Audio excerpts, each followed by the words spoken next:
మధ్యతరగతి ఇళ్లల్లో ప్రతి ఒక్కరికి కూడా సొంత ఇల్లు అనేది ఒక పెద్ద కల. మా తమ్ముడికి కూడా అంతేనండి. చాలా కష్టపడ్డాడు ఆ ఇల్లు కన్‌స్ట్రక్షన్ స్టార్ట్ చేయటం కోసము. ఇక్కడొచ్చేసి ఈ శంకుస్థాపనకి ఇలా పూజారి గారి చేత పూజ అనేది కార్యక్రమం మొదలుపెట్టిచ్చాము. ఇక్కడొచ్చేసి మా తమ్ముడు కిందకి దిగేసి అక్కడ నవధాన్యాలు ఇటుకరాళ్ళు పెట్టేసి సిమెంట్ వేసిన తర్వాత పూజ చేసిన ఇటుకరాళ్ళండి. పసుపు కుంకుమతో పూజ చేస్తారు.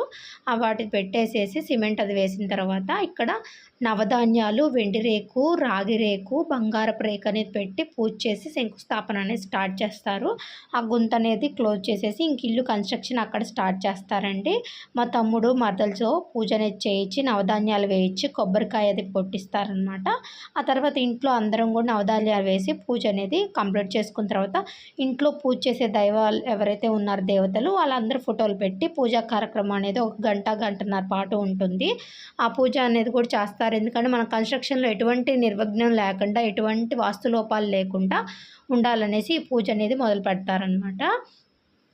సో, మా తమ్ముడికి ఈ కన్‌స్ట్రక్షన్ అనేది మంచిగా జరిగిపోయి పిల్లా పాపలతో భార్యాభర్తలు అందరూ కూడా ఇంట్లో చల్లగా ఉండాలని మనస్ఫూర్తిగా కోరుకున్నాము. మా అక్క చెల్లెళ్ళం కానీ ఇంట్లో ఫ్యామిలీ అందరం కూడా.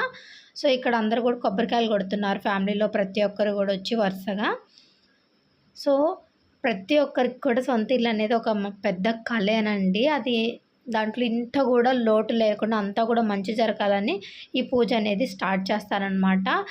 మా అమ్మమ్మ వాళ్ళందరూ ఇక్కడ కూర్చున్నారు. ఇక్కడొచ్చేసి ఇంటి దేవతలు కనకదుర్గమ్మ, వెంకటేశ్వర స్వామి, శివపార్వతులు, అలాగే సత్యనారాయణ స్వామి అందరూ కూడా ఫోటోలు పెట్టేసి పూజ అనేది మొదలుపెట్టారు. ఇక్కడ తాంబూలాలు ఇవ్వడం కోసం ప్రతి ఒక్కరికి తాంబూలాలు అనేది రెడీ చేశారు. ఇక్కడొచ్చేసి వాస్తు లోపం లేకుండా పూజ అదంతా కూడా చేస్తున్నారనమాట.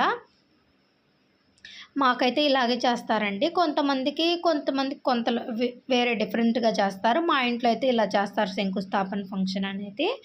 సో, ఇంట్లో ఫ్యామిలీ అంటే చిన్న ఫంక్షన్ అనమాట. ఫ్యామిలీలో మెయిన్ ఎవరైతే ఉన్నారో వాళ్ళందరినీ పిలుచుకొని ఇలా చేసుకుంటారు. ఇక్కడ మా పెద్దమ్మ, మా మామయ్య వాళ్ళ వైఫ్ అందరూ కూడా కూర్చున్నారు. వచ్చిన ప్రతి ఒక్కరికి కూడా కాళ్ళకి పసుపు రాసి బొట్టు ఇవ్వటము, గంధం ఇవ్వటం అనేది ఆనవాయితీ అనమాట.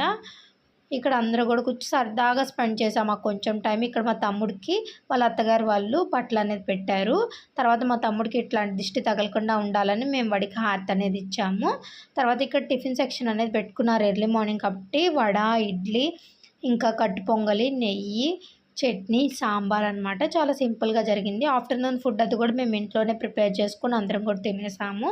మీకు కనుక ఈ వీడియో నచ్చినట్లయితే ప్లీజ్ అండి లైక్ చేసి, షేర్ చేసి, సబ్స్క్రైబ్ చేయండి. అలాగే మన ఛానల్లో ఇంకా వీడియోస్ అన్నీ కూడా చూడండి. ఓకేనా? Thank you for watching my channel. Take care. Bye bye.